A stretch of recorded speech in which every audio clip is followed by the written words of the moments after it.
স্বার্থের বিষয় নয়, এটি একটি সমষ্টিগত বিষয়। কারণ আমরা যদি উপজেলা হই, আমাদের এই বাঙ্গালা থানাধীন 10টি ইউনিয়নবাসী হিন্দু মুসলিম সহ সকল ধর্মের মানুষ যেমন সুযোগ সুবিধা পাবে এবং সকল দলের মানুষই সুযোগ সুবিধা পাবে, কোন ব্যক্তি দলের জন্য না।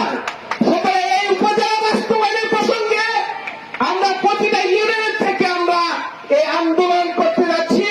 আপনারা সবাই জানেন আমাদের এই বাঙ্গালা থানার এই কৃতি সন্তান, মুরাদনগর উপজেলার কৃতি সন্তান আসিফ মোহাম্মদ সজীব ভূঁইয়া স্থানীয় সরকার পল্লী উন্নয়ন সমবায় যুবক ক্রীড়া মন্ত্রণালয়ের দায়িত্ব নিয়ে যেতে একজন উপদেষ্টা।